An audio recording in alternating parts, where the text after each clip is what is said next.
একটা বাচ্চা হয়েছে, ছেলে হয়েছে, যার নাম রাখা হয়েছে আমল করে নাজমুস শাহাদাত নহজুর পীর কেবলার জন্ম হলো। সকালবেলা দুনিয়ার বুকে তশরিফ আনলেন। আল্লাহর বান্দা কাঁদে না, দুধ খায় না, নোড়াচড়া করে না, ছোটান একেবারে অচেতন হয়ে পড়ে আছে। মুজাদ্দেদুজ্জামান দাদা হুজুর পীর কেবলা বাড়িতে আসলেন, মহল্লায় আসলেন, কাপড়টা উঁচু করে দেখলেন, ছেলেদের মুখটা দেখে বাপ মুসকে মুসকে হাসে। ছেলে যদি মোরা হয় বাপের কি হাসি লাগে, কিন্তু বাপ দেখে হাসছে। ফুরফুরা তামাম দিকে খবর হয়ে গেল, দাদা হুজুর কেবলার একটা বাচ্চা হয়েছে, মোরা বাচ্চা মোরা ছেলে, মোরা বাচ্চা মোরা ছেলে, সব দিকে খবর হয়। বসিরার মাল্লা বান্দা মুজাদ্দেদুজ্জামান দাদা হুজুর কেবলা বললেন, এই যে কাপড় চাপা দেয়া রইল, পর্দা চাপা দেওয়া রইল, কেউ আলগা করবে না, যা হবে আসের বাদ, যা হবে আসের বাদ।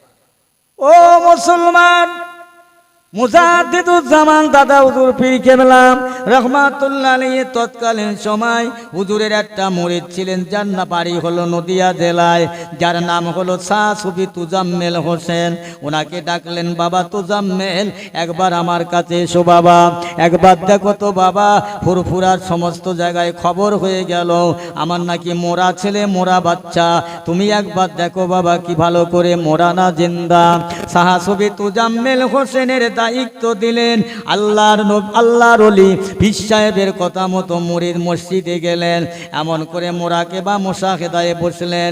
বসার পরে আল্লাহর ওলির কাছে যে বলছে, হুজুর আপনি সব জানেন, সব দেখেন, কেন আমার কাছে জ্বালাতন করছেন? কি দেখলেন বাবা? সবাই তো বলে মরে গিয়েছে। হুজুর না না, আপনার বাচ্চা মরেন নাই। হুজুর আমার ভাইজান, আপনার বেটাটা জেদ নিয়ে, তার নিয়ত নিয়ে বসে আছে। কিসের জেদ বাবা, কিসের নিয়ত বাবা? ও আল্লাহর ওলি মুজাদ্দেদুজ্জামান, আপনার ন বেটা, আপনার ন ছেলে জিন্দা, আল্লাহ দরবারে একটা নিয়তে বসে আছে, আল্লাহর কাছে একটা জেদ নিয়ে বসে আছে। আল্লাহ পাক, আমি নাজমুস শাহাদাত দুনিয়ার পানি পর্যন্ত ভক্ষণ করব না, আল্লাহ আমার কথাটা কবুল করবে কিনা? আমার আব্বাজান মুজাদ্দেদুজ্জামান দাদা হুজুর পীর কেবলা রহমাতুল্লাহ আলাইহি যত মুরিদ, তার আওলাদ যতদিন থাকবে, তাদের যত মুরিদ হবে কিয়ামত পর্যন্ত, আমার আব্বাজানের মুরিদ আর মুরিদের বাচ্চা, মুরিদের নাতি, মুরিদের পোতা, কিয়ামত পর্যন্ত এই সিলসিলার ভুক্ত যত মানুষ থাকবে, কাল কিয়ামতের ময়দানে আমার আব্বা আবু বকরের মুরিদদেরকে সঙ্গী করে আল্লাহর নবীর দামান ধরে আল্লাহ পাক আপনার রহমতের দয়ার জান্নাত আপনি যদি না দেন, আমি নাজমুস শাহাদাত দুনিয়ায় পানি ভক্ষণ করব না, এইভাবে থাকবো। হুজুর আমার ন ভাইজান এই নিয়ত নিয়ে বসে আছে, আল্লাহর কাছে দোয়া করতে রয়েছে, প্রার্থনা করতে রয়েছে, এখনো পর্যন্ত দুধ খেলেন না, পান করলেন না, কাঁদা কাটা করেন না। যেই না মাগরিবের আজান হয়ে গেল, আল্লাহর বান্দা কেঁদে উঠলেন, নাজমুস শাহাদাত দাদা হুজুর কেবলা বলে, বা দুধ দাও। ও আমার ভাইরা, কেমন সন্তান আর কেমন বাপ, কেমন বেটার কেমন ছেলে, ওই মুজাদ্দেদুজ্জামান দাদা হুজুর পীর কেবলা রহমাতুল্লাহ আলাইহি নবেটা নাজমুস শাহাদাত এত বড় আল্লাহর ওলি, মাদারজাত ওলি, মায়ের পেটে থেকে ওলি হয়ে আসলেন। ও আমার ভাইরা, পেয়ারা দোস্তেরা, হুজুর পীর কেবলা রহমাতুল্লাহ আলাইহি দরবারে কতগুলো মানুষ আসলেন। হুজুর আপনি আমাদের জলসায় যাবেন, দাওয়াত করছি, আমাদের দাওয়াতটা নেন। হুজুর ওয়াজ বেশি করতে হবে না, দু চারটে কথা বলবেন, দোয়া করবেন, ইতি আমরা খুশি হয়ে যাব। নব হুজুর বললেন, না বাবা আমি জলসায় যাই না, আমার ভাইদেরকে নিয়ে যাও। হুজুর একটু যাবেন, চলুন। বারবার অনুরোধ করার পরে হুজুর বলছে, আচ্ছা যাও, ইনশাআল্লাহ আল্লাহ যদি রাজি থাকে যাব। তারপরে জলসার দিনে, দাওয়াতের দিনে হুজুর পালকি চেপেছেন, দুটো পালকিওয়ালা কাঁধে করে নিয়ে যান। ফাঁকা ময়দান, মক্কা মাকামাত, বড্ড রোদের তাপ। আমার হুজুর পীর কেবলা বলছে, পালকিওয়ালারা এই জায়গাটায় পালকি নামাও।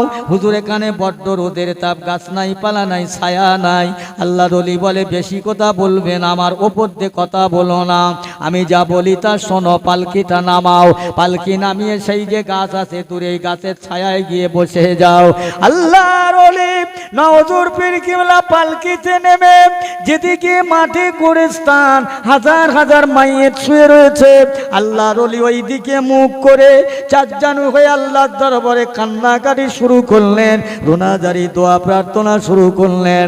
আমার ভাইয়েরা, হুজুর বসে গেলেন, হুজুরের ডাকার সাহস হয় না। মাগরিবের আজান হয়ে গেল, বেয়েরারা আসলেন, হুজুর ওইভাবে বসে রইল। এশার আজান হয়ে গেল, হুজুর বলছে বাবারা এসো, চলে এসো, দেরি করো না, জলসায় যাওয়া হলো নি বাবা, ঘরে যাব। এসো, জলসায় যাওয়া হলো নি বাবা, ঘরে যাই। বেয়েরাদের সাহস হয় না, হুজুর কেন যাবে না, কি বৃত্তান্ত। তবু এসে বলছে হুজুর জলসায় যাবেন না, চলো বাবা, রাত হয়ে গেছে, আর যাওয়ার সময় নেই, চলো।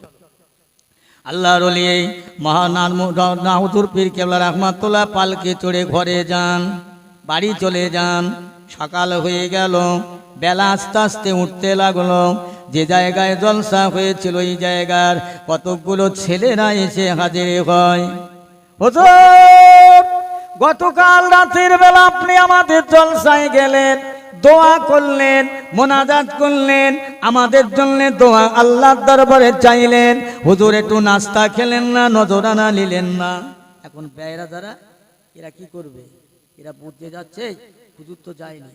আর না, হুজুর কেবলা বেয়েরাদের ইশারা করে, এই চুপ বাবা, বড্ড কষ্ট হয়ে গেছে, এই জন্যে আমরা তোমার সঙ্গে দেখা করতে পারিনি। কিন্তু হুজুর তো সারাটা দিন ওখানে রাস্তায় বসে গোরস্থানের কাছে বসে দিন পার করলো, গেল কি করে? ও আমার ভাইজানেরা, ফুরফুরার পাগলেরা, মুজাদ্দেদুজ্জামানের পাগলেরা, আল্লাহর ওলি গেল কিভাবে? ওখানেই তো বসে রইল। আশ্চর্য তো এই জায়গায়, রুহানি হালাতে, রুহানি অবস্থায় ওখানে জলসা করলেন, এখানে দোয়া করলেন, টাকা পয়সা দিয়ে চলে গেলেন। বেয়েরাদের বললেন বাবারা শুনে রেখে দাও, আমি যতদিন বেঁচে থাকবো আমি নাজমুস শাহাদাত, আমার এই জ্বলন্ত ঘটনাটা কারো কাছে প্রচার করবে না।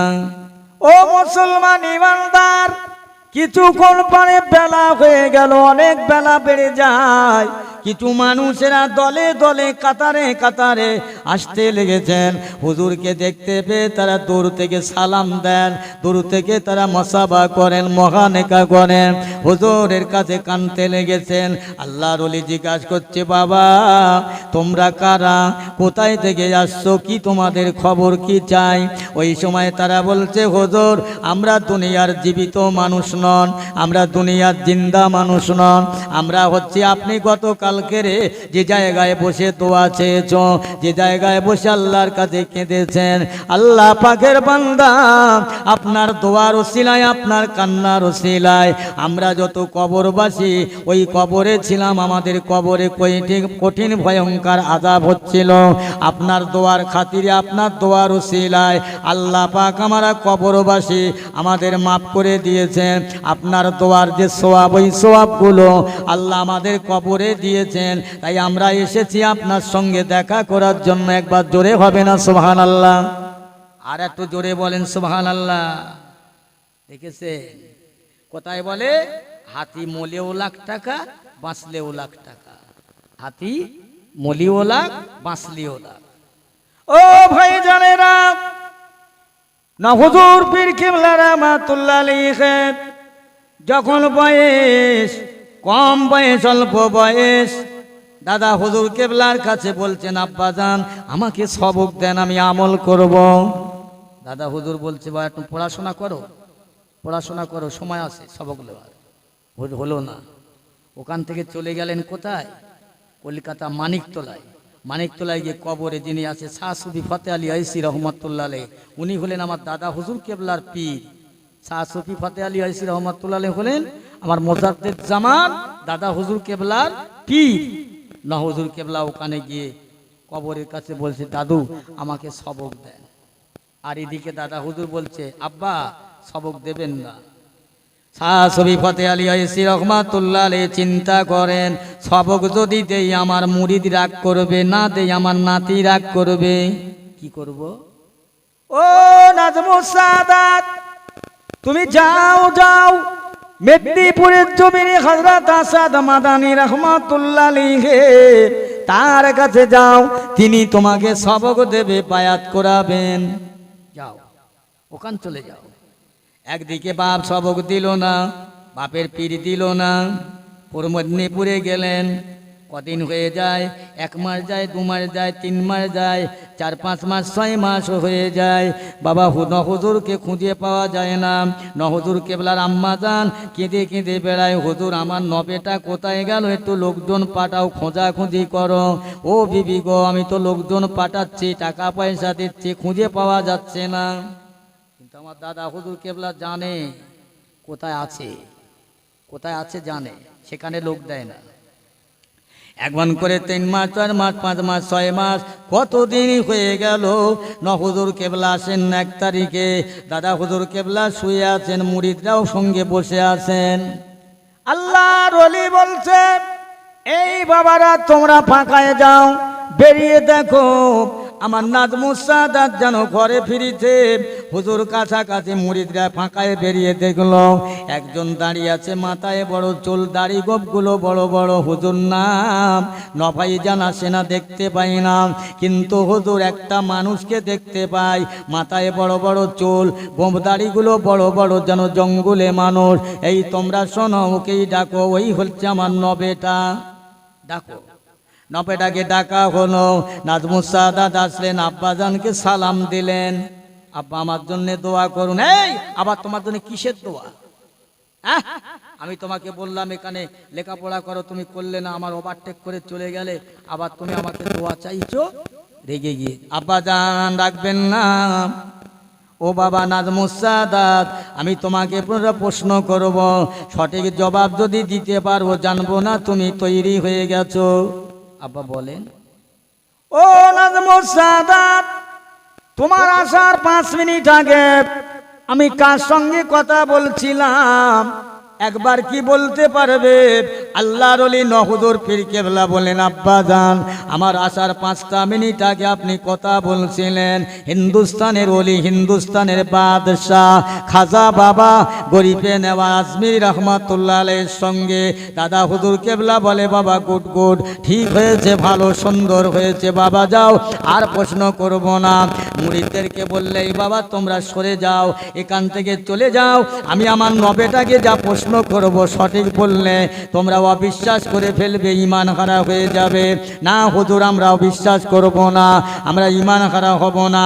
একটাই প্রশ্ন করার পরে জবাবটা সঠিক পাওয়ার পরে বলছে, না না, তুমি ঠিক মতন আল্লাহর বান্দা তৈরি হয়েছো। একবার জোরে বলেন সুবহানাল্লাহ।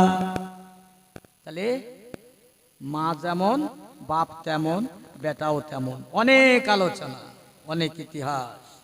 দাদা হুজুর পীর কেবলা রহমাতুল্লাহ আলাইহির কোটা ছেলে বাবা? বলেন বলেন। 5টা। বড় হুজুর কেবলা, মেজলা হুজুর কেবলা, সেজে হুজুর কেবলা, হুজুর কেবলা, ছোট হুজুর কেবলা। এই 5টা কলিজার টুকরা, 5টা রত্ন, 5টা নেয়ামত আমার মেজে হুজুর কেবলা বড় আল্লাহর ওলি ছিলেন। হ্যাঁ, তানার কাছে গেলে কলিজাটা ঠান্ডা হয়ে যেত। গিয়ে বসলে কি কথা না বলতেন, সে কথা আর বলার লোক নেই, আর সেই লোক পাই না। মা জিজ্ঞাসা করছে, বসে আছি, জিজ্ঞাসা করছে, আমাদের মাওলানা সিরাজুল ইসলাম সাহেব রয়েছে, মেজহুজুর কেবলা জিজ্ঞেস করছে, বাবা সিরাজ, পায়খানা করতে কত পানি লাগে বলতে পারো?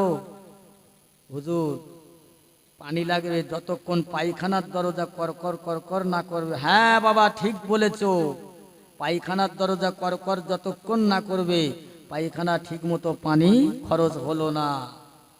বাবা এরম ছোট ছোট ছোট ছোট মশলা দিতেন। যাই হোক, আমার সেই দাদা হুজুর পীর কেবলা রহমাতুল্লাহ আলাইহির মত আদর্শের মানুষ, তিনি ছিলেন আল্লাহর, আল্লাহ ছিলেন তার।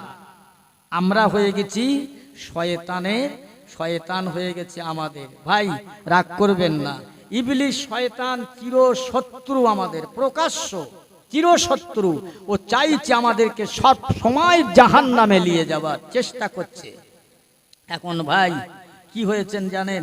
ইবলিস শয়তান এক পাহাড়ের চূড়ায় বসে বসে কাঁদছে, খুব কাঁদছে।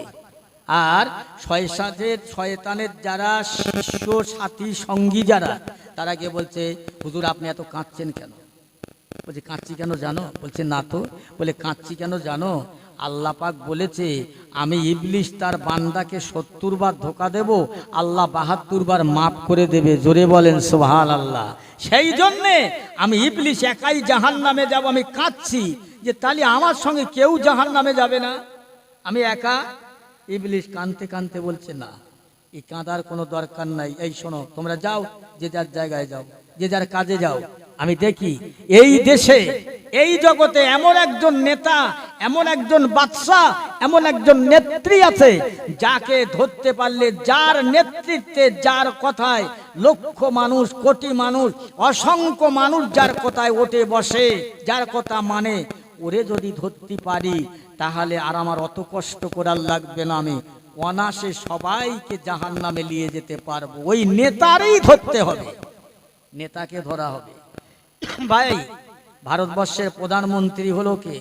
নরেন্দ্র মোদী। ও একদম একদম পুরো ভারতবর্ষের দাদা। ও ইচ্ছা করলে যা ইচ্ছা তাই করতে পারে। কি বললেন? 3 তালাক বন্ধ, টাকা বদল হলো, এনআরসি হবে, নানা রকম কথা বলছে। আবার লোকমুখে শুনতে পাচ্ছি পশ্চিম বাংলায় ক্ষমতা আসলে বজরঙ্গ দল এখানে মুসলমানদের স্থান দেবে না, থাকতে দেবে না। তো সোজা নয়, অত সোজা না। আল্লাহ বলছে ওয়ালা তাহিনু ওয়ালা তাহজানু ওয়া আনতুমুল আলাউলাদ। বান্দা তোরা কমপ্লিট মোমেন হয়ে যা, আমি আল্লাহ তোর বন্ধু, তামাম দুনিয়া তোর দুশ্মন, আমি আল্লাহ তোর বন্ধু, তোর একটা পশমের ক্ষতি করতে পারবে না। জোরে বলেন সুবহানাল্লাহ। পেরেছিলেন খাজা মাইনুদ্দিন চিশতি আজমি রহমাতুল্লাহ আলাইহি? হ্যাঁ, এমন করে পিতৃরাজার সঙ্গে কত লড়াই, কত যুদ্ধ হলো, কত কি হলো, তারপরেও খাজা গরিব নওয়াজ মীর রহমাতুল্লাহ আলাইহির মাজারে আজ হাজার হাজার মানুষ যায়। ও বাবা, কেউ যে দোয়া চাইছে, আবার কেউ যে ইমানটা শেষ করে দিয়ে ফিরছে, সেজদা করছে, চুমা খাচ্ছে। কথা বুঝলেন? আর কেউ যে হুজুরের কাছে দোয়া চেয়ে নিয়ে ব্যাটারি ভালো করে চার্জ দিলে ফিরছে। আর এখান থেকে যারা যায়, কিছু ব্যাটারিতে চার্জ থাকে, কিছু ইমান থাকে, কিন্তু ওখানে গিয়ে একদম ইমান শেষ করে আসে। আমি মাজারের বিরোধিতা করছি না, আল্লাহর ওলিদের মাজারে যাবেন, দোয়া করবে, কোথাও দোয়া করবেন, খবর